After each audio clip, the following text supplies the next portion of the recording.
Então, só fazendo uma introdução rápida sobre a P&D Brasil, eu sou Rosilda Prates, presidente da P&D Brasil, e a P&D Brasil é uma associação que concentra empresas que têm como DNA investir agressivamente em P&D.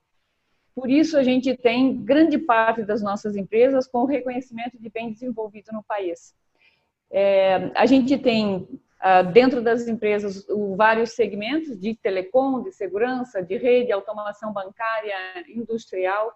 Nossos projetos, eles são bastante envolvidos com questões relacionadas às cidades inteligentes, indústria 4.0, agro 4.0, conectividade, né, infraestrutura de redes. Então, a gente tem aí uma preocupação de levar o acesso à tecnologia e sempre com plataformas e equipamentos amigáveis para que a sociedade tenha a oportunidade de melhorar ainda mais a sua qualidade de vida, né? E os serviços e a infraestrutura, enfim. É um prazer enorme de ter aqui, secretário. O secretário Cristiano é servidor de carreira, uma das pessoas mais comprometidas que eu conheço dentro do serviço público. É hoje secretário de gestão do Ministério da Economia, é doutor, é mestre e engenheiro, como a grande maioria de todos nós, né? Eu sou economista, mas a gente tem aqui um ambiente de muitos engenheiros, então acho que a fala vai ser bem tranquila, porque tem aí uma pegada entendendo a importância do desenvolvimento tecnológico e de levarmos tecnologia para o nosso ambiente, né? Então, secretário, muito obrigada pela sua participação. O objetivo, então, dessa webinar é a gente conversar um pouco sobre as compras públicas. A gente sabe que o governo é um dos maiores compradores de soluções de tecnologia, então não podemos deixar esse tema sem acompanhamento e identificar as oportunidades de expansão dos negócios e poder levar as nossas tecnologias para o apoio ao serviço público e gestão, né? Então, eu gostaria de passar a palavra para o Marcelo, para ele fazer ter uma introdução aqui da P&D Brasil. E aí depois eu gostaria que o senhor pudesse, por favor, nos falar um pouco sobre esse ambiente de compras públicas, o que existem hoje de novas estratégias, novas metodologias de compras, novos regulamentos, e quais as oportunidades que a gente tem para essa cadeia produtiva nacional, né? Marcelo, então, por favor, passo a bola para ti. Ok, obrigado. Bom dia, secretário, obrigado pela sua presença, pela disponibilidade também. Bom dia a todos, a todas e todos os convidados aí dessa nossa apresentação aqui. A Rosilda já comentou um pouco o perfil da nossa associação, são empresas com esse DNA, né, como ela comentou, de P&D, um pouco mais de 30 empresas que investem, em média, 8% do seu faturamento em pesquisa e desenvolvimento. Então, se a gente tomar a lei de informática como base, é o dobro do que é considerado uma lei de informática, né? A obrigação da lei de informática. O grupo de empresas que temos dentro da associação são de pequenas a enormes empresas. Temos mais de 40 mil postos de trabalho e, especificamente, em pesquisa e desenvolvimento, a gente tem quase 5 mil profissionais.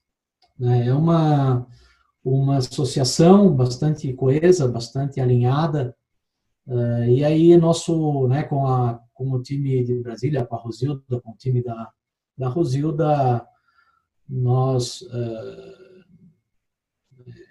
trabalhamos para defender a indústria brasileira, para defender a tecnologia nacional, o desenvolvimento da tecnologia nacional, porque acreditamos que é possível fazer tecnologia no Brasil.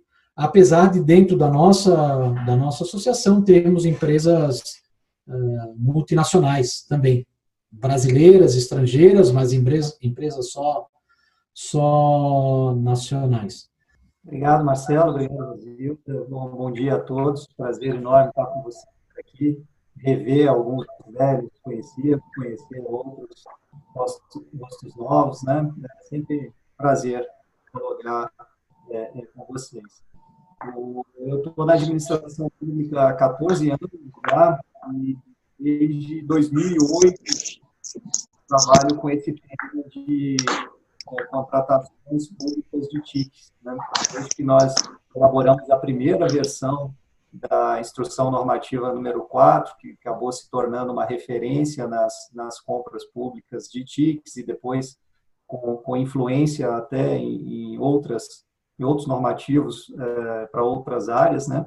E foi naquela época, em 2008, nesse contexto, que eu conheci o Silvio Lima, e tenho o prazer de estar caminhando junto com ele nessa jornada desde então, né? O Silvio hoje é o coordenador geral de contratações de TIC na Secretaria, também tem se debruçado ao longo desses já 12 para 13 anos e vai dividir essa conversa comigo aqui para que a gente conte para vocês um pouquinho o que nós estamos fazendo, o que nós estamos pensando fazer e, naturalmente, escute as contribuições de vocês.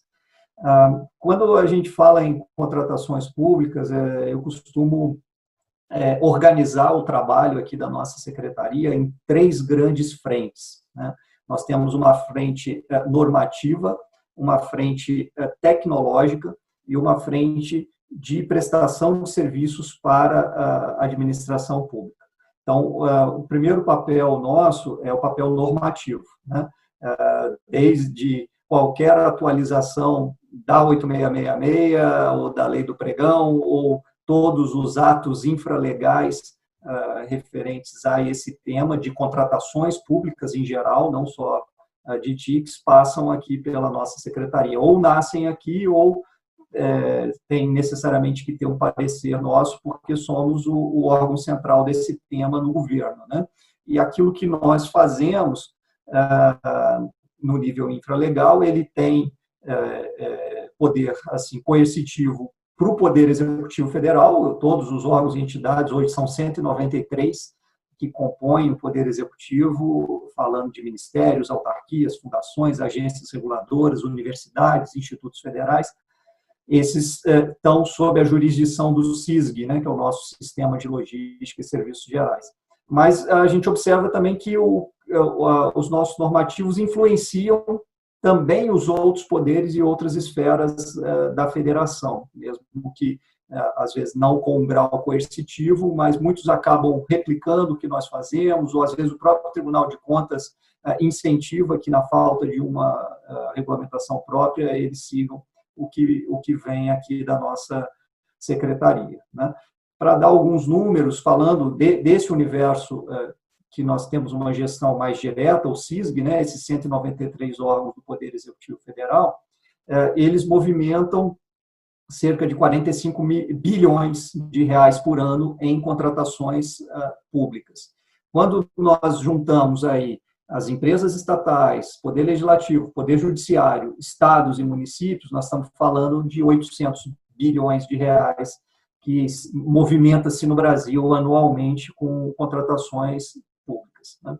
Na frente normativa, então, nós temos procurado atualizar os regramentos. É claro que a nossa aposta maior é na nova lei de licitações, na qual a gente tem trabalhado desde 2015, numa interlocução grande com o Congresso, e ela está já numa fase final. Temos uma expectativa de que ela seja aprovada, porque, no nosso entender, ela moderniza muito o arcabouço geral no Brasil. Ela incorpora inovações que surgiram desde a 866 para cá, como o pregão eletrônico, como o regime diferenciado de contratação, e ela traz coisas novas que a gente não tem no nosso cardápio, mas que são muito usadas em outros países, como diálogo competitivo, como procedimento de manifestação de interesse, uma ampliação do uso do credenciamento, enfim. Nós entendemos que ela traz um leque maior de possibilidades, e o que é bom para a administração pública, né? Esses 45 bilhões que eu falei que só o Poder Executivo Federal comprou no ano passado, ele se dividiu em 103 mil processos de contratação. Então, como a gente brinca, do alfinete ao foguete, a administração pública contrata muita coisa e você precisa ter um cardápio o mais abrangente possível para que o gestor, em cada caso concreto, ele lance mão da ferramenta mais adequada para atender a sua necessidade, né? Mas enquanto a nova lei não é aprovada pelo Congresso, a gente trabalha no nível infralegal. Então, nós, no ano passado, publicamos o decreto 10.024, em setembro do ano passado, que atualiza a regulamentação do pregão eletrônico, né? O pregão eletrônico hoje é usado em 99,9% das licitações feitas pelo Poder Executivo Federal, mas ainda não era uma realidade, principalmente falando de municípios no Brasil, né? O levantamento que nós fizemos à época da publicação da IN, em setembro do ano passado, só cerca de 300 municípios no Brasil realizavam pregão eletrônico. Municípios do porte de Niterói, por exemplo, começaram o ano passado a fazer pregão eletrônico. E nesse normativo, nós obrigamos que todos os 27 estados, os 5.570 municípios, passem a realizar pregão eletrônico naqueles recursos que eles recebem. Isso está uma revolução nesse mundo de compras no nível local, porque eles estão tendo que se capacitar, eles estão tendo que buscar ferramentas tecnológicas, nós estamos oferecendo gratuitamente para quem quer o nosso sistema, que é o Comprasnet, e nós já temos quase 1.800 municípios que solicitaram para usar o Comprasnet, e esse processo cresce diariamente. Então, para o mercado fornecedor, eu acho que é uma grande oportunidade que se abre, porque os municípios passarão a incorporar essa realidade do pregão eletrônico nas suas licitações, e isso torna muito mais competitiva, abre possibilidade de vocês, em qualquer lugar do Brasil, estarem participando de licitações que até então ficavam muito restritas a fornecedores ali locais, né? Temos trabalhado uma série de normativos infra-legais também. Eu destacar aqui uma IN que nós publicamos recentemente, que traz a possibilidade de antecipação dos recebíveis de contratações públicas, que é outra inovação bastante interessante, né? No rito normal da administração pública, como funciona? Vocês sabem, fornecem para o governo. Eu preciso receber o produto ou ter a prestação do serviço para depois atestar que ele está conforme e aí autorizar o pagamento.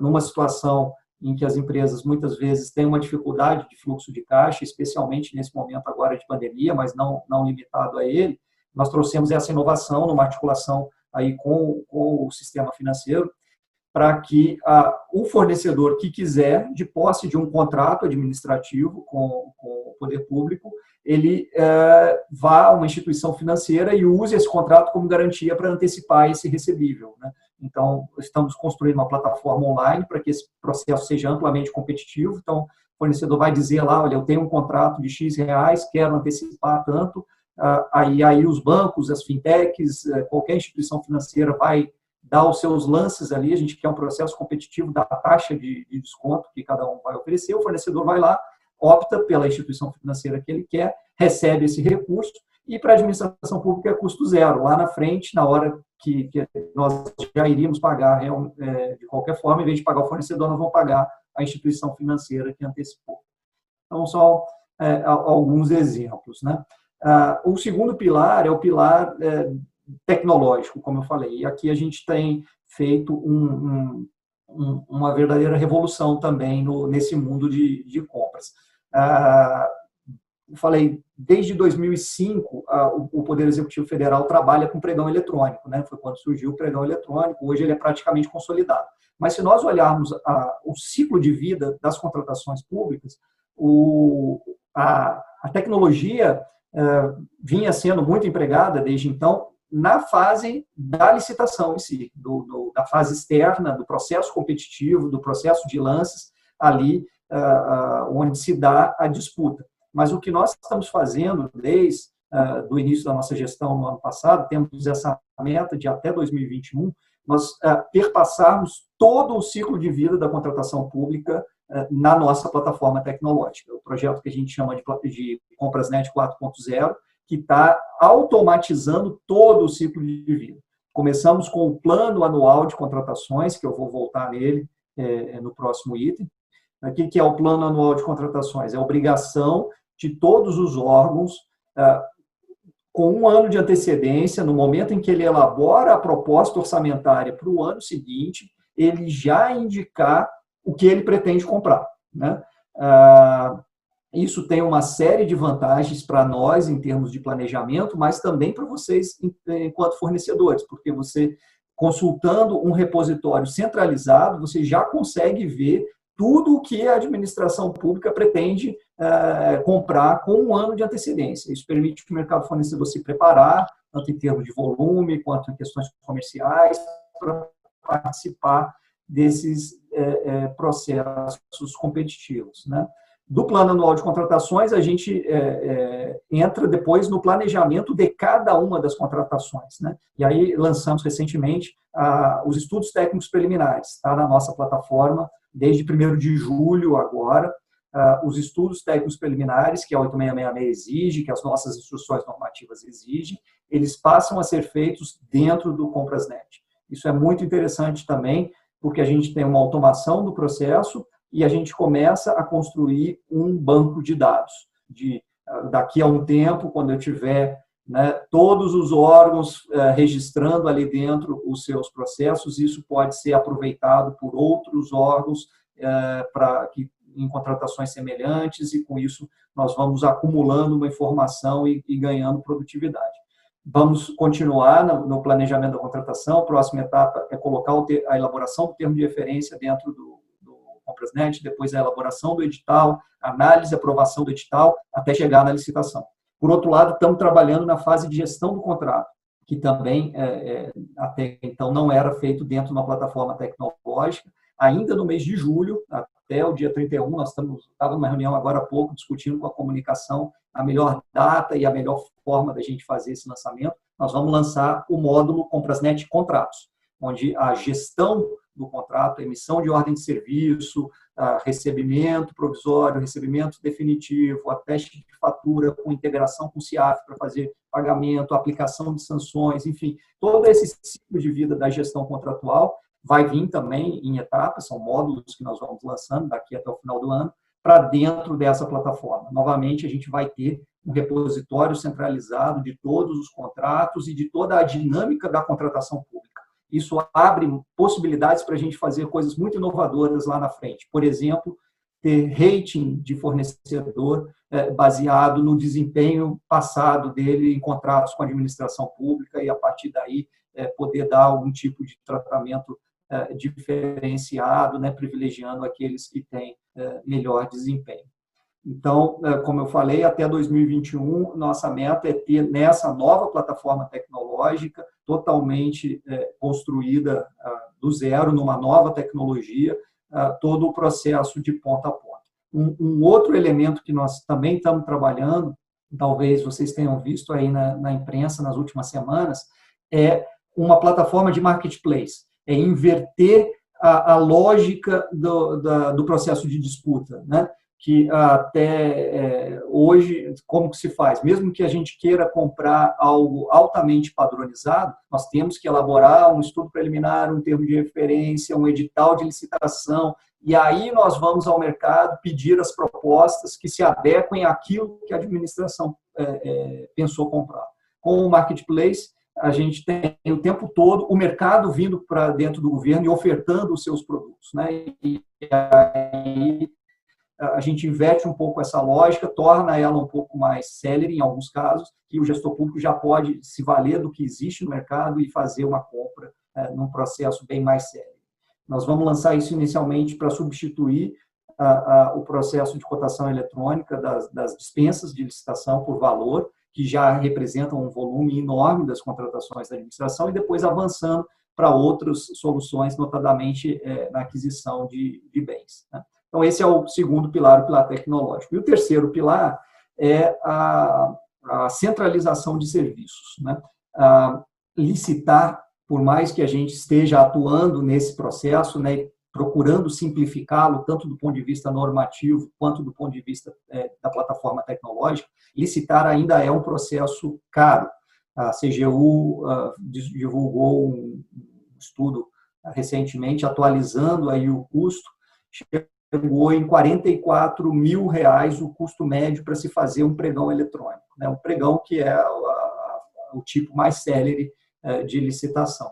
E a gente sabe que os órgãos, muitas vezes, não têm toda a estrutura de pessoal, de jurídica, para fazer esse trabalho, e a administração trabalhando de forma dispersa, ela acaba tendo esforços redundantes. Então, em cima do plano anual de contratações que eu tinha falado, o trabalho que a Central de Compras nossa aqui faz é um trabalho de priorização a partir de uma lógica de Pareto, né, ABC, procurando identificar já com antecedência quais são aqueles itens que uma quantidade grande de órgãos pretende comprar o mesmo item e que representam um volume financeiro expressivo do que a administração pública pretende gastar. Esses são os candidatos a um processo de contratação centralizada, né? E nós fazemos isso de forma geral, né? Estamos fazendo isso para o serviço de transporte, por exemplo, com o Taxigov, estamos fazendo para material de consumo,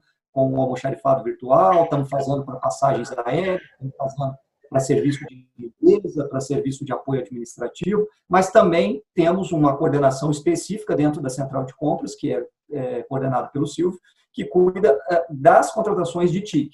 E aqui que é o slide que eu queria mostrar para vocês, que seguindo essa lógica, nós desenhamos para esse ano um portfólio de 8 processos de contratação.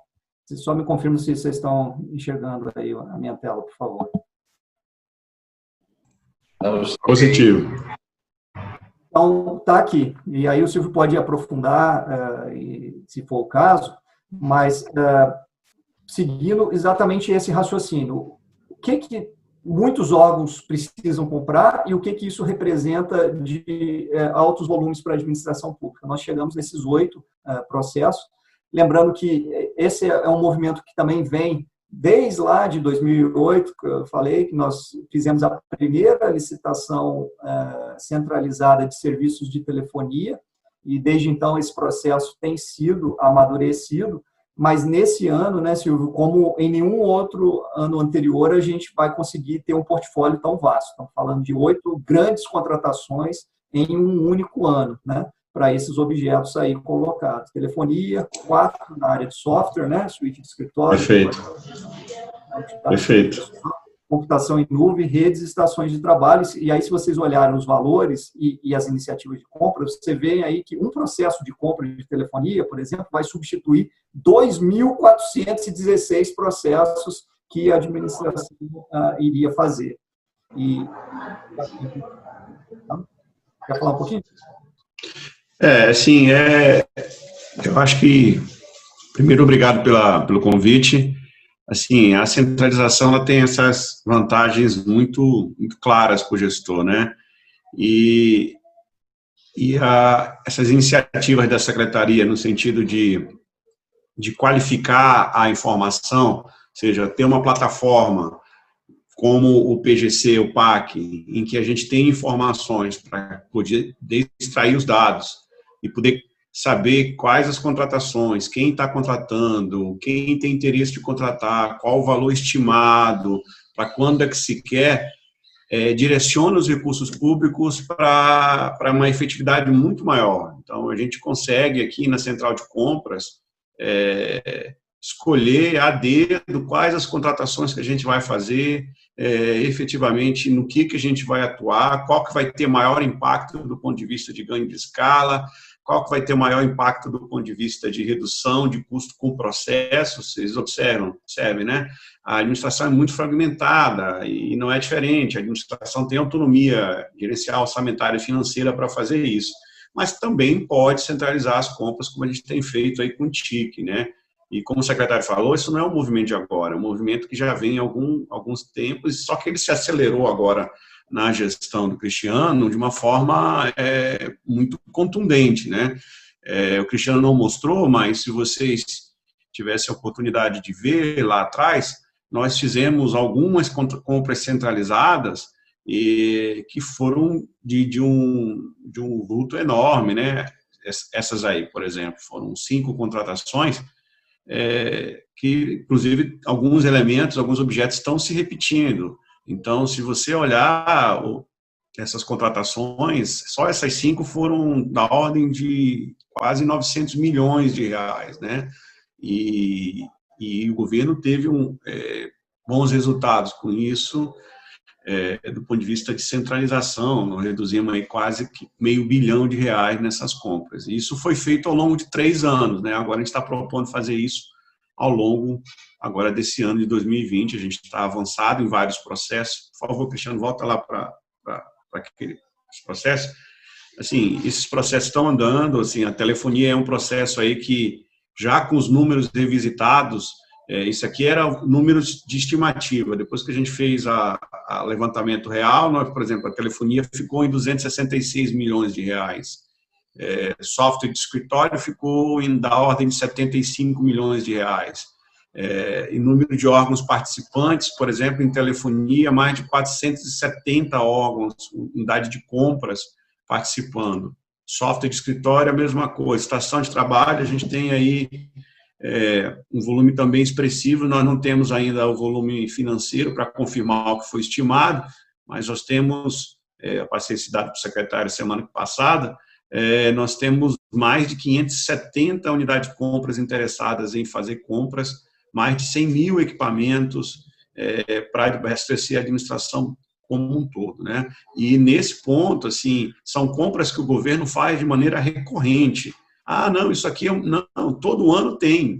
Todo ano o cara está trocando o parque ou parte do parque de estações de trabalho, comprando software, ou seja, o governo é um grande indutor de compra por meio das compras públicas, e se faz muita política pública com essas compras para atingir segmentos específicos, e o segmento de empresas nacionais também é objeto disso, de microempresa, empresas de pequeno porte, é objeto várias situações específicas previstas na Lei Complementar 123, e o Cristiano deve lembrar, de voltar lá em 2010, nós participamos aí, tivemos como junto na antiga SLTI, e nós tivemos passou para a nossa mão aquela questão lá da margem de preferência, à época, né, que foi trabalhada dentro de um governo específico da época, né,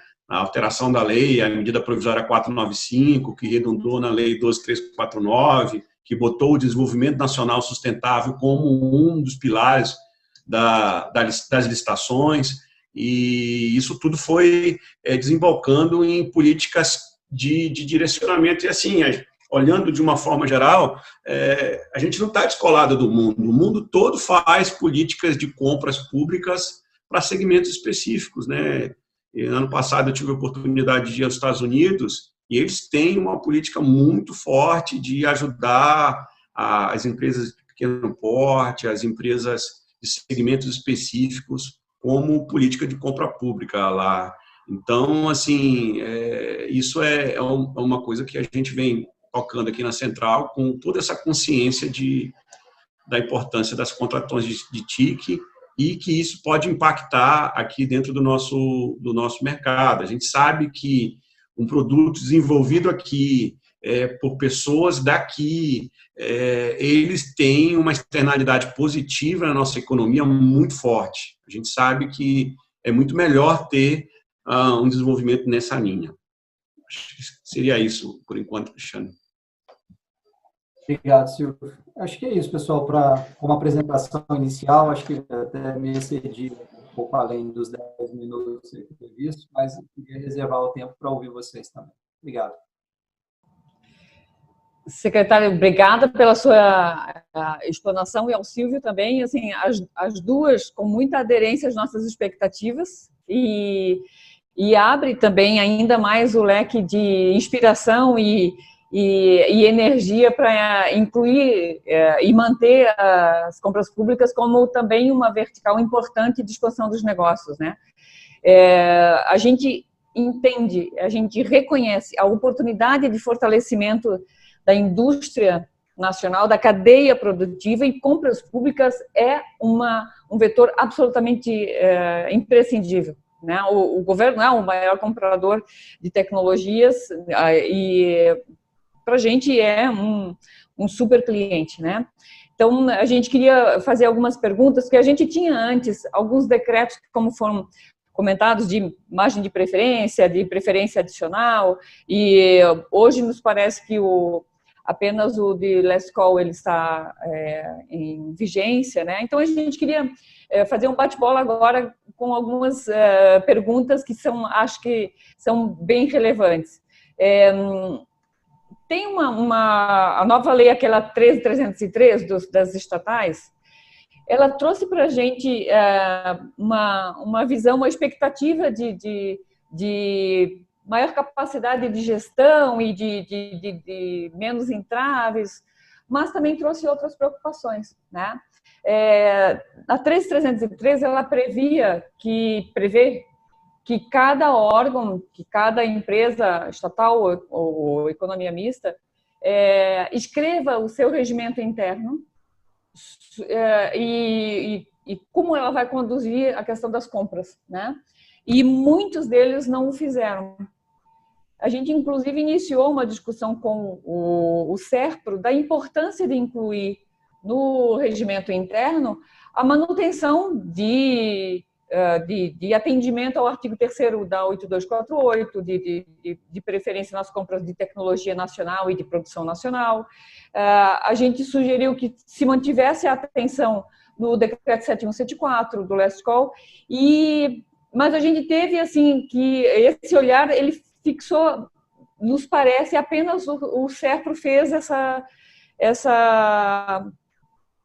esse se manifestou para nós, pelo menos, como se não vamos dar atenção a manutenção desse decreto, sim. Todavia, os órgãos que não fizeram ainda ou que não preveram nos seus regulamentos essa questão do 7174, que é o único decreto hoje que tem em vigência, eles não necessariamente precisam seguir. Essa nossa preocupação, secretária, é no sentido da gente manter a oportunidade de ter uma valorização de tecnologia nacional. E quando a gente tem a previsão, principalmente na 13.303, que é uma fatia importante de compras públicas, para a gente é muito importante. Então, a minha pergunta era no sentido de como é que a Secretaria de Gestão tem mantido a recomendação para esses órgãos e empresas estatais de economia mista, no sentido de, na construção dos seus regimentos, eles manterem o atendimento a pelo menos o decreto 7174. O senhor tem tido essa abertura com eles? Eles têm mantido essa preocupação? Eles têm construído os seus regimentos internos? Como é que estão essa agenda pela 13.303? Então, Rosilda, é importante esclarecer que as empresas estatais, né, empresas públicas, sociedade de economia mista, não estão sob a nossa jurisdição. Tá? Existe uma secretaria específica do Ministério, que é a Secretaria de Governança das Estatais, que é quem é o órgão central, vamos dizer assim, desse universo, né, e a quem compete dar as diretrizes e orientações para as estatais. Tá? O nosso universo abarca, como eu falei, a administração direta, autárquica e fundacional. Agora, eu sei que algumas empresas já têm o seu regulamento, né? Acredito que a maioria realmente talvez ainda não tenha publicado o seu regulamento de licitações e contratos, mas o meu entendimento é que, e inclusive eu já vi jurisprudência do TCU nesse sentido, é que se ele não publicou, ele tem que seguir a regra geral, e a regra geral é 8666, que vem abaixo dela, né?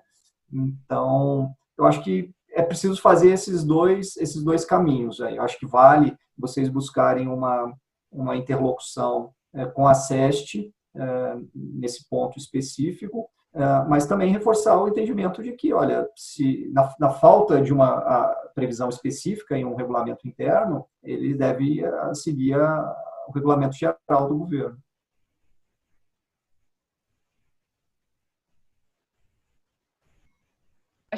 Eu acho que na sequência dá para o Porto fazer a sua pergunta, Porto, porque eu acho que ela está Só dar uma complementada aqui, se você me permite, Rosildo. Pois não, Silvio, claro, por favor. Desculpa.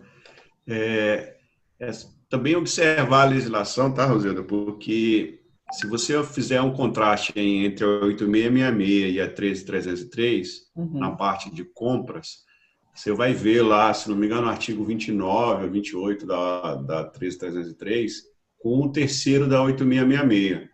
Quando você faz um contraste entre esses dois dispositivos, na 8666, o Desenvolvimento Nacional Sustentável, que é o que sustenta o 7174 e a margem de preferência e tudo mais, lá na lei ele é um dos objetivos, na 8666, é um dos objetivos da licitação, da lei geral, né? Quando você vai lá na 13303, nos artigos que eu te falei aí, 28, eu acho, 29, isso deixa de ser um dos objetivos e passa a ser um dos princípios, entendeu? Então, nesse sentido, lá a gente tem que olhar e interpretar como que se faz. Isso cabe na interpretação que o secretário está fazendo. Olha, a lei geral, você não botou seu regulamento, aplica-se a lei geral, né? Mas observar que estão em status distintos, né, nas duas legislações, né, nas duas legislações. Mas cabe essas interpretações, né? Estamos falando de direito e aí cabe interpretação, né? Tem muito engenheiro, eu sou engenheiro, Cristiano é engenheiro, mas assim, a nossa praia, a gente de vez em quando trabalha ali no meio da legalidade, a gente tem que interpretar, né? Interpretar para caber a norma no caso concreto, na realidade de cada um, né? Mas tem essa leve distinção, tá? Nessa distinção, o que é mais relevante, o objetivo ou o princípio? Assim, o objetivo, né? O princípio vem no direito como para ajudar a norma a interpretar, o que o pessoal chama de hermenêutica, né? Então, você pega a lei, a letra fria da lei, vai aplicar o caso concreto, se você não consegue aplicar, você pega um princípio para te ajudar a harmonizar aquele entendimento na aplicação do caso concreto, entendeu? Mas, assim, é nessa linha que funciona a parte do direito, né? Eu acho que fica uma boa dica para a gente dar uma conversada na secretaria. Secretaria de Coordenação e Governança das Estatais. Ela está em outra secretaria especial que não é a nossa. Tá? Sim. Tá. Obrigada. Ficou um dever de casa aqui para a gente dar uma conversada com o secretário e a equipe de lá. Então, Porto, queria passar a palavra para ti, que eu acho que tu tem uma pergunta aderente a esse debate aqui, por favor. Olá, Cristiano, tudo bem? Prazer falar contigo novamente. A minha pergunta ela é quase inevitável. Tá? A gente, seja pela 8248, pela questão daquilo até que já foi colocado aqui, há um certo consenso que a tecnologia nacional é importante, que as externalidades geradas quando se desenvolve, como o Silvio estava falando aqui, quando se compra o produto desenvolvido, produzido no Brasil, isso tudo traz muitos ganhos para a sociedade brasileira. E a gente já criou, já foram criados dispositivos no passado, como a margem de preferência, que não funcionou, e acho até que não era a melhor maneira de fazer, e ela não funcionou direito. E a gente sempre defendeu a questão do last call como sendo uma boa solução. Mas o que a gente observa é que, embora toda essa intenção que existe, até mesmo uma certa proteção legal para a utilização do last call, ele não funciona. Na prática, ele não funciona, ele não é utilizado, e Então, ele é a gente se ressente de ver todo esse trabalho que está sendo feito, que é extremamente estruturante. Eu estou impressionado com tudo isso que está sendo elaborado, e eu queria dar os parabéns aí, Cristiano, acho fantástico toda essa modernização, essas ações estruturantes na questão das compras públicas, que a gente considera fundamental, é um troço muito bacana. O que eu queria trazer é assim, esse olhar para a coisa da política de compras públicas como incentivo ao desenvolvimento tecnológico. Falta algo. É inegável que falta algo porque não funciona do jeito que está. Eu queria ouvir qual é a tua opinião em relação a isso, a tua opinião, a opinião do Silvio, sobre o que poderia se fazer para que existisse, de fato, uma política que funcionasse e fizesse com que a compra pública realmente incentivasse o desenvolvimento tecnológico. Essa seria a minha pergunta. Ok, Porto. Prazer em vê-lo. Obrigado.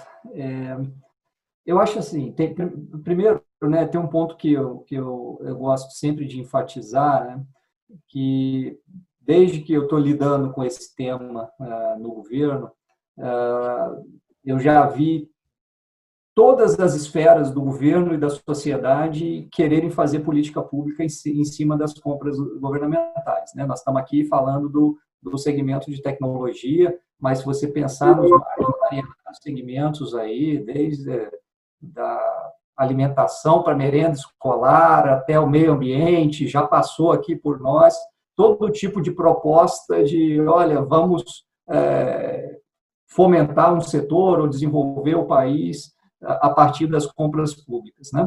E isso tem a sua razão de ser, justamente pelos volumes que as compras movimentam. A gente sabe, eu mesmo dei alguns números da expressividade que isso tem na economia nacional, né?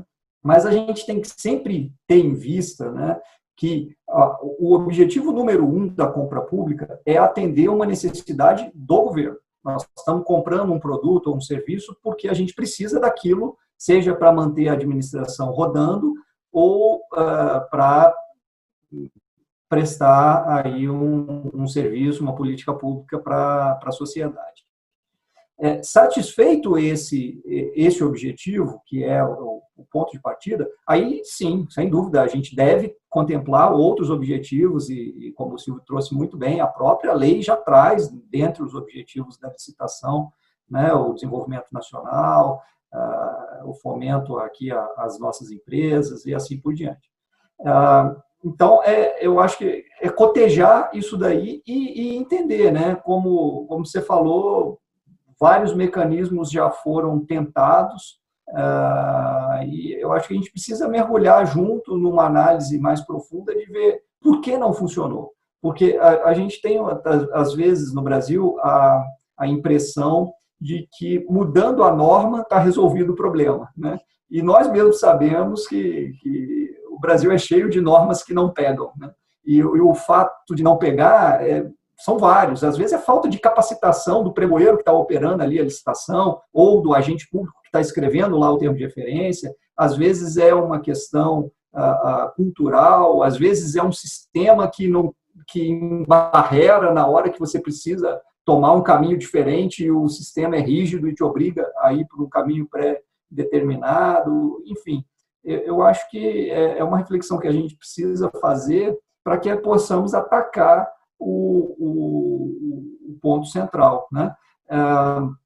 Algo que acho que vale colocar aqui na conversa é que a nossa Secretaria Especial de Produtividade e Competitividade, né, que é oriunda do antigo MDIC, capitaneou recentemente um processo aí de um novo marco legal para as startups, e nós tivemos bastante conversa com eles no capítulo específico sobre compras públicas que tem lá. Agora, de novo, vai ser a lei que vai mudar a realidade? Ou essa lei é abrangente o suficiente? Né? Estamos focando em startups, mas e empresas como vocês, que não são startups, que estão aí consolidadas, mas há muitos anos batalhando para sobreviver, e que tipo de olhar a gente precisa ter? Enfim, acho que é uma coisa para a gente pensar junto, né? Mas do nosso lado estamos à disposição para, dentro dos limites das nossas competências, a gente tentar entender onde está o problema e atuar. Tá bem, obrigado, Cristiano.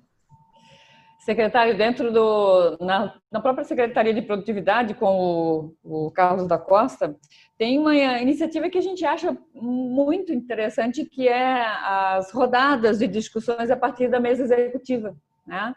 E na mesa executiva a gente discute sobre os entraves do ambiente do negócio. E aí tem mesa executiva de TICs, de supermercados, de químico, material de construção, enfim. E se a gente tivesse na Secretaria de Gestão uma mesa executiva, onde a gente pudesse compartilhar discussões, demandas, necessidades, oportunidades de, por meio das compras públicas, haver uma maior participação no fortalecimento da cadeia produtiva. Como nós juntos, governo e empresas, poderíamos discutir a oportunidade de fazer com que quase 12% do PIB, a partir das compras públicas em todas as competências federativas, pudesse ser esse vetor, né, de impulsionar empresas que agregam valor, que geram postos de trabalho diretos e indiretos num volume absolutamente expressivo, e que é uma demanda muito importante do governo, né? Criar postos de trabalho. E agora, então, com a pandemia, talvez as compras públicas pudessem ter esse olhar, né? Como, a partir das compras públicas, nós pudéssemos fortalecer ainda mais a indústria nacional, criar ambiente de maior participação das empresas, como diminuir o gargalo da insegurança dos pregoeiros lá nos municípios, em fazer o diferente e não a mesma coisa, porque o TCU não o glosou até agora. Então, assim, talvez se a gente tivesse esse ambiente de uma mesa executiva, a gente pudesse também trazer ideias e compartilhar algumas agendas onde a gente juntasse a Secretaria de Governança também de estatais com a Secretaria de Gestão, e a gente pudesse trabalhar essa agenda, sabe? Essa questão dos recebíveis, ela é absolutamente importante, porque hoje acesso ao crédito, onde os bancos condicionam garantia real, está totalmente descabida para o momento, né? Então, talvez essa fosse uma oportunidade enorme de, a partir desse volume de recursos importantes que são as compras públicas, poder impulsionar os financiamentos e aí abrir isso, não só para as pequenas micro e pequenas empresas, mas para as empresas que têm comprovadamente agregação de valor e fortalecimento da cadeia e preocupação com a geração e uma economia circular aqui importante. Então, talvez fosse uma iniciativa interessante. Aliás, essa é até uma das perguntas, se nessa agenda de recebíveis, ela será limitada a micro e pequenas empresas ou ela vai ser aberta para todos? Aberta para todos. Enfim, deixa eu lhe fazer uma pergunta sobre essa questão do marketplace. A central de compras, ela terá uma padronização para classificação e descrição desses produtos, a fim de facilitar a busca?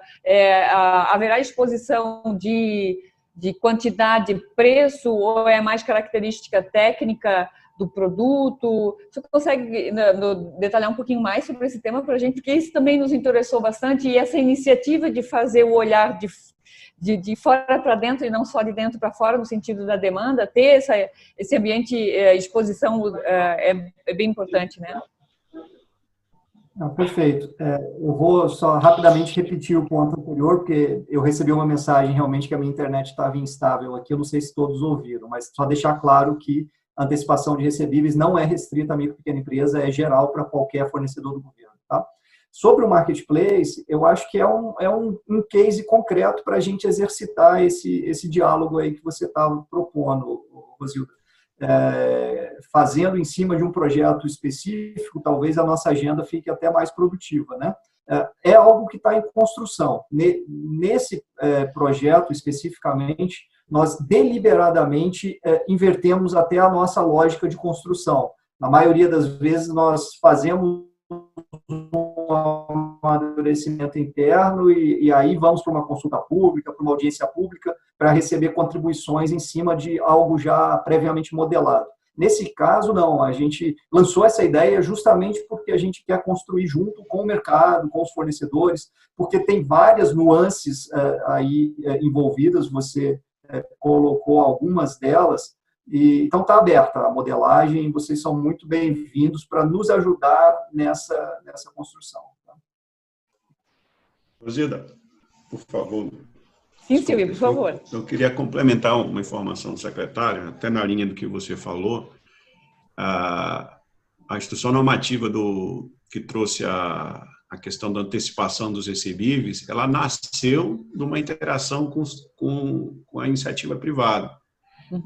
Um tempo desse atrás, eu lembro que eu participei desse seminário, eu e o diretor do Departamento de Logística, o Wesley Lira, e essa ideia foi trazida à época, né? E aí eu realmente fiquei maravilhado com a ideia, mesmo sem essa questão da crise ainda do Covid, né? Eu falei, nossa, por que não a gente sabe que as empresas têm dificuldade de fluxo de caixa, precisa de dinheiro, o dinheiro no mercado financeiro brasileiro não é barato, o cara já tem um contrato com a administração pública, poxa, por que a gente não consegue fazer com que esse lastro vire um dinheiro imediato, com maior liquidez para as empresas? Isso surgiu numa ideia de um seminário com particular. Isso foi amadurecendo. Eu lembro que eu e Wesley, nós viajamos e, na oportunidade, disputamos também outra oportunidade. Falei, olha, a gente precisa estar aqui. E aí o secretário Cristiano comprou a ideia. Não, a gente vai ter que fazer. Parece que era uma luz assim, poxa, vai acontecer um negócio lá na frente e essa antecipação de recebíveis vai ser um negócio. Ele já estava lendo o negócio, assim, e assim, porque é um negócio fantástico, assim, de ponto de vista de dar sustentabilidade para os fornecedores do governo, né? E sobre o marketplace, esse projeto aí eu falo dele, os olhos brilham, porque a gente que conhece de compra pública sabe qual que é o desafio de conseguir passar pelo macro processo como um todo. E o nosso desejo maior, assim, se você disser, Silvio, você tem um desejo para fazer, para realizar, é fazer o nosso processo de compra ser o mais eficiente possível, ou seja, o mais rápido possível, com a melhor qualidade, com desoneração das pontas, para que essas pessoas foquem em outras atividades que não atividade meio. Compra pública é uma atividade meio super importante, mas enquanto isso, os servidores que estão ali poderiam estar trabalhando em outra atividade que seriam mais próximas do cidadão, né?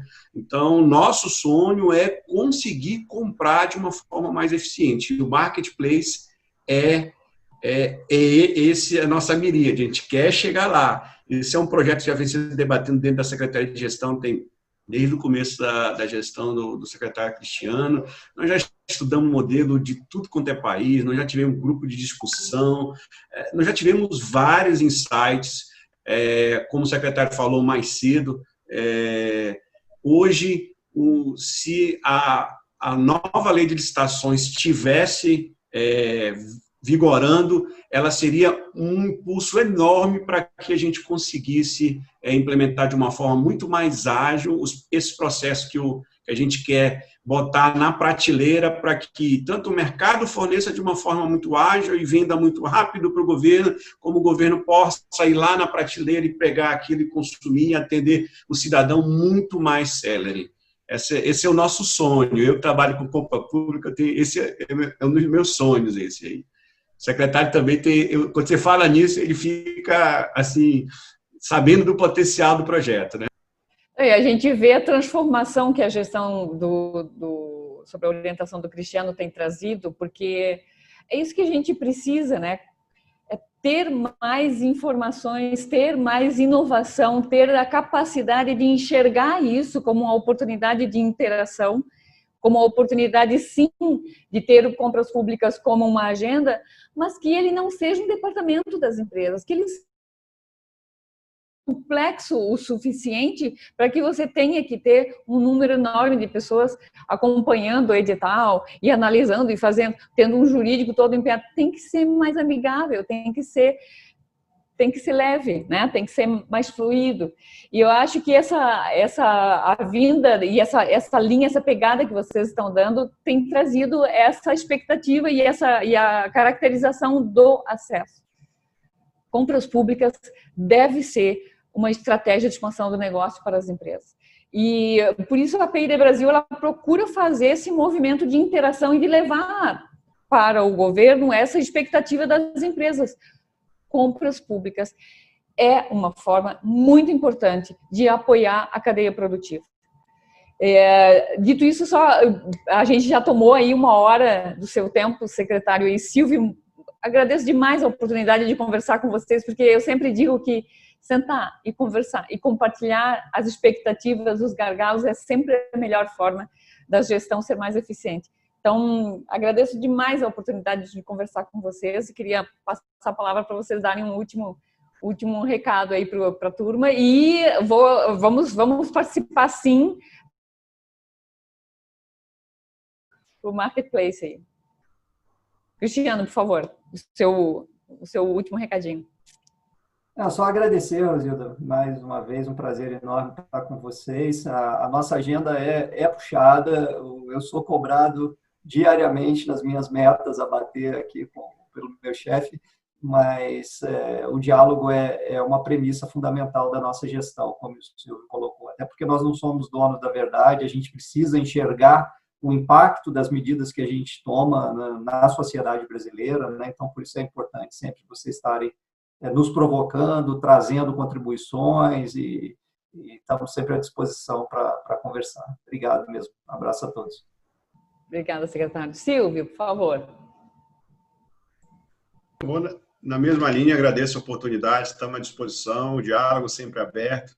Isso é uma característica aí do Cristiano, todas as gestões deles, e eu acho que é uma característica que eu já passei, tive a oportunidade de trabalhar com ele.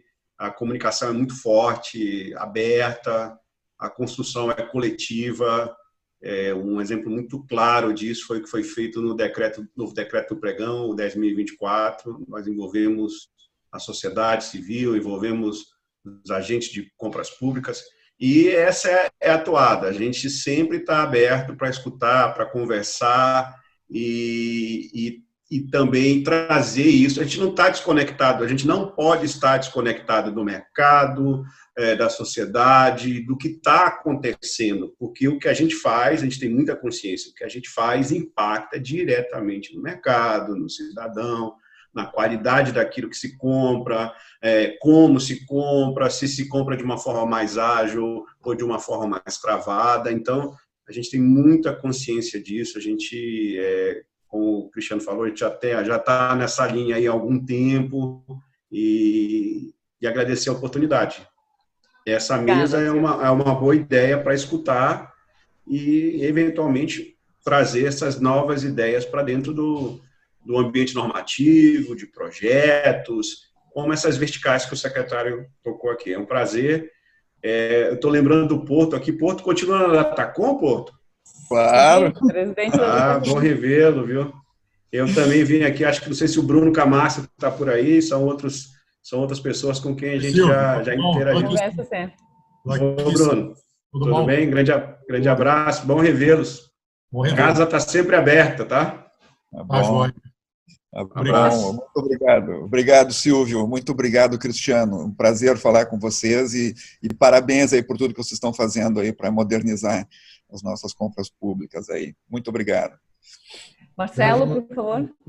Sim, obrigado, secretário Cristiano. Obrigado, Silvio, e obrigado aí pela disponibilidade de vocês e também de todo o time aí. Quase 40 empresas aí, 40 convidados que participaram.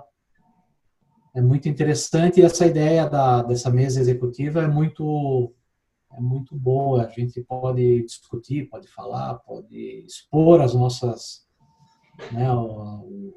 propostas. Então, se possível, a gente poder implementar essa conversa aí periódica, tá ok? Muito obrigado pela presença de vocês. Um abraço. Queridos, obrigada. Viu, Silvio, um prazer. Secretário, muito obrigada pela sua atenção permanente a todos nós e sigamos em frente, incluindo compras públicas, como sendo um super vetor aí de adensamento e fortalecimento da cadeia e indústria nacional, tá bem? Muito obrigada a todos pela participação. Obrigado a todos. Tchau, tchau. Cristiano. Obrigado. Tchau, Silvio. Obrigado a todos. Tchau, tchau. Pessoal.